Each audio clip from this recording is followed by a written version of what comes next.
हम लोग फाइंड करते हैं कि किसी भी स्टॉक में अभी उसका ट्रेंड क्या चल रहा है। तो हमने अभी एक गोल्ड का चार्ट लिया हुआ है जिसमें हम लोग फाइंड करेंगे कि अभी 1 आवर के टाइम फ्रेम पे गोल्ड में क्या ट्रेंड चल रहा है।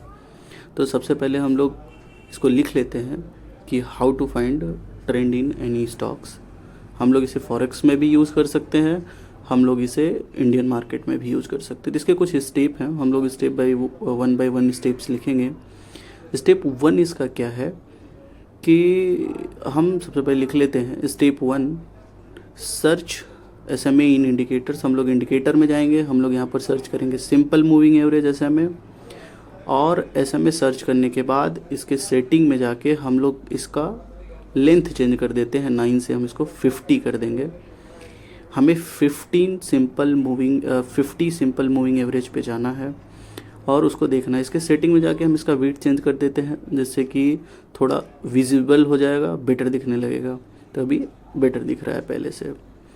तो इसका स्टेप 1 कंप्लीट हो गया। इसका स्टेप 2 हम लोग लिखते हैं। सबसे पहले लिख लेते हैं कि draw a horizontal line on 7th candle.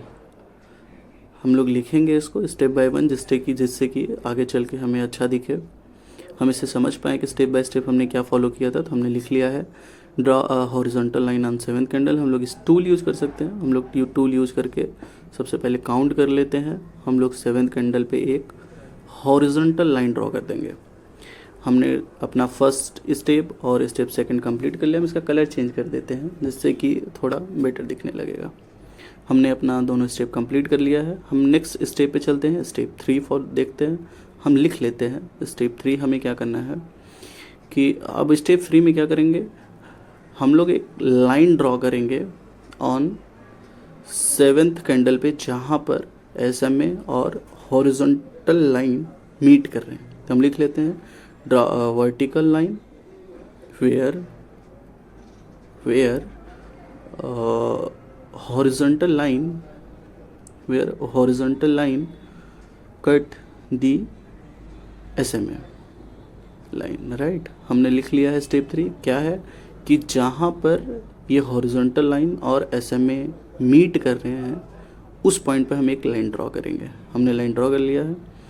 आप लोग टूल यूज़ करके इसको ड्रॉ कर सकते हैं। हम इसका कलर थोड़ा सा चेंज कर देते हैं जिससे कि सब कलर डिफरेंट रहे तो बेटर दिखेगा। हमने कर लिया है। अब इसका नेक्स्ट स्टेप हम लोग देखते हैं कि ये एक क्लॉक जैसा दिखने लगा है, राइट। अप साइड में 12 दिख रहा है, उसके जस्ट राइट में 3, फिर नीचे 6 और उसके लेफ्ट में हम लोग लिख लेंगे 9। अब ये एक क्लॉक जैसा दिखने लगा है।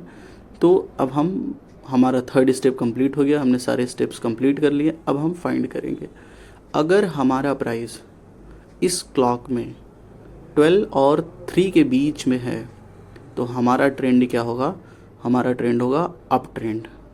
हम लोग इसको लिख लेते हैं if the market price between 12 to 3 तो हमारा ट्रेंड क्या होगा, अप ट्रेंड। लेकिन अगर प्राइस 3 और 6 के बीच में है तो हमारा ट्रेंड क्या होगा, डाउन ट्रेंड। हम लोग लिख लेते हैं if market price between 3 to 6 तो हमारा ट्रेंड क्या हुआ, डाउन ट्रेंड।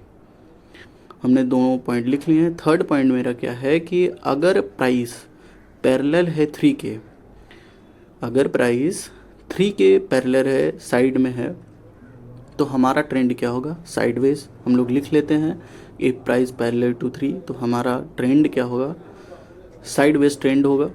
ये 1 आवर के टाइम फ्रेम पे अभी गोल्ड में ये जो ट्रेंड है क्या चल रहा है, 3 और 6 के बीच में है तो डाउन ट्रेंड। हम दूसरा चार्ट में देख लेते हैं। हम लोग ने एक फॉरेक्स का यूरो USD चार्ट लिया हुआ है। तो हम लोग 7th कैंडल पे जाएंगे और हमारा SMA लगा हुआ है 50 का। तो हम स्टेप 2 से अभी इसमें देखेंगे। तो 7th कैंडल पे जाने के बाद हम क्या करेंगे, हम टूल्स में जाके हम लोग इसको 7th कैंडल पे एक हॉरिजॉन्टल लाइन ड्रॉ कर लेंगे। तो हमारा 2 स्टेप कंप्लीट हो गया। 3rd स्टेप क्या था कि जहाँ पर मीट करें वहाँ पर हम एक वर्टिकल लाइन ड्रॉ करेंगे। हमने ड्रॉ कर लिया। अब हमारा अप साइड क्या हो गया, 12 हो गया। हमारा ये राइट साइड में 3 हो गया और डाउन में हमारा क्या हो जाएगा, 6 हो जाएगा। और उसके जस्ट लेफ्ट में हमारा 9 हो जाएगा। अब हम देखेंगे कि हमारा प्राइस किसके बीच में है। तो हमारा प्राइस अभी 3 और 6 के बीच में है, तो हमारा ट्रेंड क्या हो गया है अभी, डाउन ट्रेंड। हम लोग अभी एक और चार्ट लेते हैं AU कैड, और हम लोग डेली पे देखते हैं कि अभी AU कैड में क्या चल रहा है। तो हम सबसे पहले 7th कैंडल पे क्या करेंगे, एक हॉरिजॉन्टल लाइन ड्रॉ करेंगे। हाँ, आप लोग सब्सक्राइब ज़रूर करिएगा अगर आप लोगों को समझ में आ रहा है तो। हमने एक वर्टिकल लाइन भी ड्रॉ कर लिया जहाँ पर मीट किया है, और अगर हम देखें हमारा अप साइड में 12 हो गया, हमारा जस्ट उसके राइट में 3 हो जाएगा, और डाउन में 6 हो जाएगा, राइट, और जस्ट उसके लेफ्ट में 9 हो जाएगा। अब हम देखेंगे कि हमारा प्राइस बिलोंग कहाँ कर रहा है। हमारा प्राइस अभी देखो 3 के पैरेलल ही चल रहा है। तो अगर हमने बताया कि अगर हमारा प्राइस 3 के पैरेलल में है तो हमारा क्या ट्रेंड होगा, साइडवेज होगा। Thank you.